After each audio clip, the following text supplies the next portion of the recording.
जय श्री कृष्णा। सनातन धर्म में एकादशी तिथि भगवान श्री हरि विष्णु की आराधना के लिए अत्यंत पवित्र और पुण्यदायी मानी जाती है। हर महीने आने वाली एकादशी का अपना विशेष महत्व होता है, लेकिन अधिक मास में पड़ने वाली परमा एकादशी को अत्यंत दुर्लभ और कल्याणकारी माना जाता है। यह एकादशी 3 वर्ष में एक बार आती है। अधिक मास के कृष्ण पक्ष की एकादशी को परमा एकादशी कहा जाता है। परम शब्द का अर्थ होता है श्रेष्ठ और सर्वोत्तम।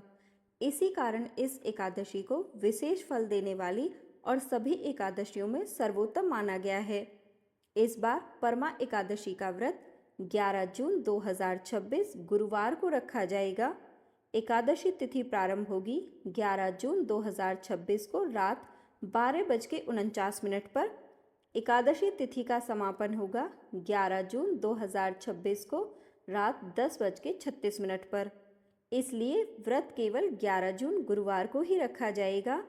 द्वादशी तिथि प्रारंभ होगी 11 जून 2026 को रात 10:37 पर। द्वादशी तिथि का समापन होगा 12 जून 2026 को शाम 7:36 पर। हरिवासर का समय समाप्त होगा 12 जून 2026 को सुबह 4:45 पर। व्रत पारण का शुभ समय रहेगा 12 जून शुक्रवार को सुबह 5:23 से 8:10 तक। अब जानते हैं 11 जून के सभी शुभ मुहूर्त और अशुभ मुहूर्त के विषय में।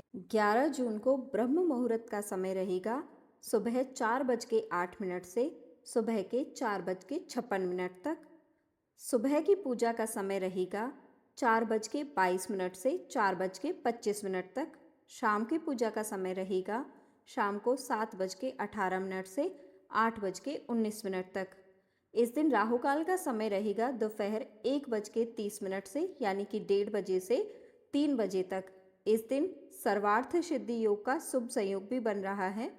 प्रिय श्रोताओं, एक और महत्वपूर्ण जानकारी मैं आप सभी के साथ साझा करना चाहती हूँ। जो भक्त अधिक मास में पूरे महीने नियमों का पालन नहीं कर पाते, वे परम एकादशी से लेकर अमावस्या तक पंचरात्रि व्रत का विशेष पुण्य प्राप्त कर सकते हैं। यह पंचरात्रि व्रत एकादशी से आरंभ होकर अमावस्या तक चलता है।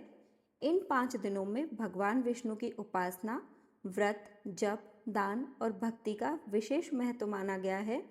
महाभारत के शांति पर्व में भी पंचरात्रि व्रत का उल्लेख मिलता है। इन पवित्र दिनों में प्रातःकाल जल्दी उठकर स्नान करना, भगवान विष्णु के सभी रूपों का पूजन करना अत्यंत शुभ माना गया है। इन दिनों श्री विष्णु सहस्त्रनाम का पाठ, मंत्र जाप और भगवान विष्णु की आराधना करनी चाहिए। कुछ श्रद्धालु परमा एकादशी से अमावस्या तक कठोर पंचरात्रि उपवास भी करते हैं। इस व्रत में रात्रि के समय जल का त्याग किया जाता है और केवल भगवान का चरणामृत ही ग्रहण किया जाता है। हालांकि सामान्य भक्त फलाहार के साथ भी यह व्रत कर सकते हैं। पुरुषोत्तम मास में इस पंचरात्रि व्रत का बहुत महत्व बताया गया है। इससे बहुत अधिक पुण्यों की प्राप्ति होती है। पंचरात्रि व्रत के लिए नियम: 10वीं तिथि से ही सात्विक भोजन ग्रहण करें। एकादशी के दिन भगवान विष्णु की पूजा करके व्रत रखें। व्रत कथा का श्रवण करें और यथाशक्ति मंत्र जाप करें। द्वादशी तिथि में दान दक्षिणा देकर और ब्राह्मण तथा जरूरतमंदों को भोजन कराकर व्रत का पारण करें। परमा एकादशी और पंचरात्रि व्रत के दौरान दान पुण्य का विशेष महत्व बताया गया है। गऊ को चारा खिलाना, गरीबों को भोजन, वस्त्र और अन्न दान करना और मंदिरों में फल अर्पित करना अत्यंत शुभ माना गया है। अमावस्या के दिन अधिक मास की समाप्ति होगी। ऐसे में इस पूरे पवित्र मास में किए गए जप, तप, दान, व्रत और पूजा का कई गुना पुण्य प्राप्त होता है, क्योंकि यह मास स्वयं भगवान श्री हरि विष्णु को अत्यंत प्रिय है। इसलिए आप सभी परमा एकादशी के दिन श्रद्धा और विधि पूर्वक भगवान विष्णु की पूजा करें। यथाशक्ति व्रत अवश्य रखें और जिन भक्तों को पंचरात्रि का व्रत करना है, वे नियम और विधि विधान से पंचरात्रि का व्रत अवश्य करें। आप सभी का दिन शुभ और मंगलमय हो।